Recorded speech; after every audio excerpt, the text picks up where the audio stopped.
Kami dari kelompok 6 akan menceritakan kembali novel Ronggeng Dukuh Paruk karya Ahmad Tohari. Saya, Alador Aini, akan menceritakan buku bagian pertama. Di sebelah kiri saya, Nadia Aurelia akan menceritakan buku yang kedua. Di sebelah kanan saya, Rapasya akan menceritakan buku yang ketiga. Selamat menyaksikan.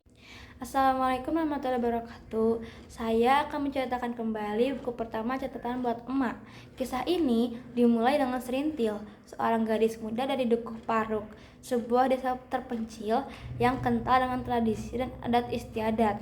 Setelah bertahun-tahun tanpa ronggeng, masyarakat Dukuh Paruk mulai merasa kehilangan salah satu elemen budaya mereka yang dianggap sakral. Serintil kemudian dipercaya memiliki indang atau roh leluhur yang membuatnya layak menjadi seorang ronggeng. Kepercayaan ini muncul setelah Serintil menunjukkan bakat luar biasa dalam menari dan menyanyi, yang diyakini sebagai pertanda turunnya roh ronggeng. Serintil yang awalnya hanya gadis biasa mulai mendapatkan perhatian besar dari masyarakat. Orang-orang Dukuh Paruk menganggapnya sebagai anugerah yang dapat menghidupkan kembali nama baik desa mereka. Dengan dukungan kakek dan neneknya, Serintil menjalani berbagai ritual adat untuk menjadi ronggeng. Namun, peran baru ini bukan hanya membawa kebanggaan, melainkan juga menuntut pengorbanan besar. Sebagai ronggeng, Serintil diharapkan tidak hanya menjadi penghibur, tetapi juga menjalani kehidupan yang kerap kali dipandang kontroversial oleh nilai-nilai moral. Rasus, sahabat masa kecil Serintil, merasa terluka dan kehilangan. Ia mencintai Serintil sebagai seorang gadis, bukan sebagai simbol tradisi desa. Melihat Serintil yang berubah menjadi ronggeng, Rasus mengalami konflik batin. Ia merasa tak berdaya untuk mencegah takdir yang telah ditetapkan untuk Serintil. Ketegangan emosional ini membuat Rasus akhirnya memilih untuk meninggalkan Dukuh Paruk dan bergabung dengan militer. Meski hatinya masih penuh dengan kenangan tentang Serintil. Jadi, pada bagian ini cerita menggambarkan bagaimana tradisi cinta dan pengorbanan saling bertabrakan. Serintil menerima takdirnya sebagai ronggeng demi masyarakat, sedangkan Rasus memilih pergi demi mempertahankan martabat dan cinta yang ia rasakan. Konflik ini menunjukkan betapa kuatnya pengaruh tradisi dalam kehidupan masyarakat Dukuh Paruk, sekaligus memperlihatkan dilema individu yang harus tunduk pada tuntutan adat.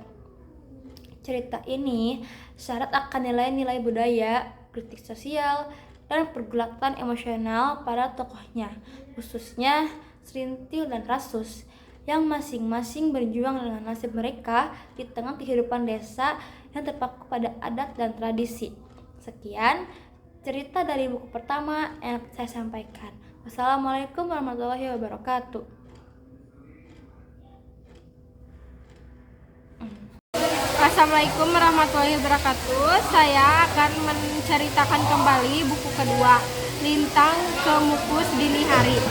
Setelah menjadi ronggeng terkenal, Serintil semakin terjebak dalam kehidupan dunia hiburan yang glamor, tetapi penuh kesepian dan kehampaan.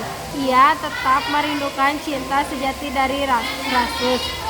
Kemudian yang dulu sangat dekat dengannya, namun Rasus telah memilih jalannya sendiri sebagai tentara, meninggalkan Dukuh Paruk dan mencoba menjauh dari kehidupan lamanya.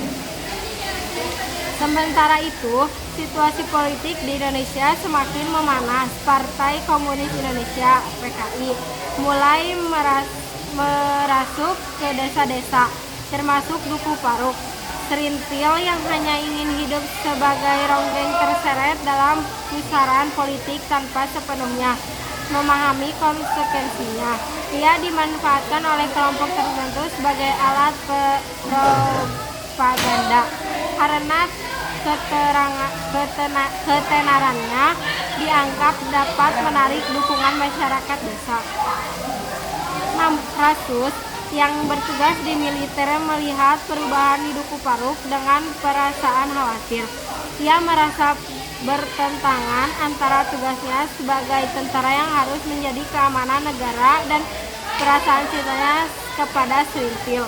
Namun cinta mereka semakin sulit terwujud karena perbedaan jalan hidup yang semakin lebar. Puncak konflik terjadi ketika gerakan politik yang mendukung komunisme mulai diberangus oleh pemerintah.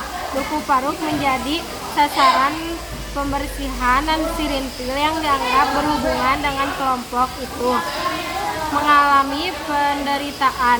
Ia ditangkap, disiksa, dan kehilangan semua yang pernah dimilikinya, termasuk kebanggaannya sebagai Ronggeng. Buku kedua ini menggambarkan betapa kerasnya kehidupan di tengah perubahan sosial politik yang tak bisa dihindari. Serintil akhirnya menyadari bahwa dunia Ronggeng yang selama ini dianggap sebagai jalan kebebasannya justru menjebaknya dalam nasib yang tragis. Sekian dari buku kedua. Wassalamualaikum warahmatullahi wabarakatuh. Assalamualaikum warahmatullahi wabarakatuh. Saya Rapasi Alfaujan dari kelas IPS dari kelas 12 IPS 2. Saya akan menceritakan buku ketiga Jentera Biang Lala. Lanjut kisah petualangan dan perjuangan tokoh utama yang terjebak dalam konflik batin dan permasalahan yang lebih kompleks. Cerita ini berfokus pada pengembangan karakter utama yang semakin dewasa dan berusaha menemukan keseimbangan antara dunia luar dan dunia batin mereka. Setelah melalui berbagai tantangan, tokoh utama makin dekat dengan kebenaran yang tersembunyi dan harus membuat pilihan besar yang akan mempengaruhi masa depannya.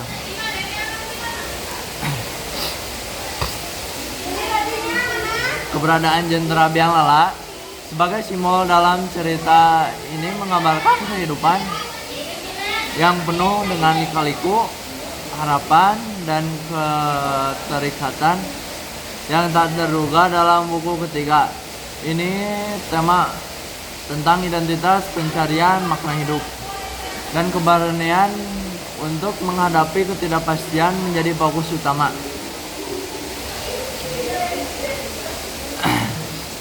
Unsur intrinstiknya yaitu tema besar dalam novel ini adalah pencarian jati diri, menghadapi ketidakpastian hidup, dan perjalanan menuju pemahaman yang lebih dalam tentang makna kehidupan.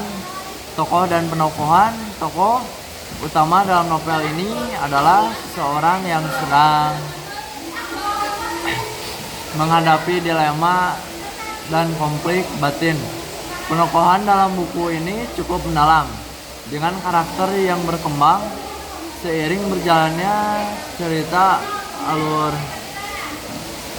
cerita dalam novel ini bersifat campuran dengan perpaduan antara alur maju dan mundur. Pembaca dibawa untuk menelusuri kisah masa lalu tokoh utama yang mempengaruhi keputusan-keputusan yang diambil. Latar dan tempat dan waktu dalam novel ini juga penting, dengan setting yang mempengaruhi nuansa cerita dan pembangunan plot. Amanat yang dapat diambil dari novel ini adalah pentingnya pemberanian dalam menghadapi ketidakpastian hidup dan bagaimana setiap pilihan memiliki dampak besar dalam perjalanan hidup seseorang. Sekian, terima kasih. Sekian video dari kami. Terima kasih telah menyimak. Wassalamualaikum warahmatullahi wabarakatuh.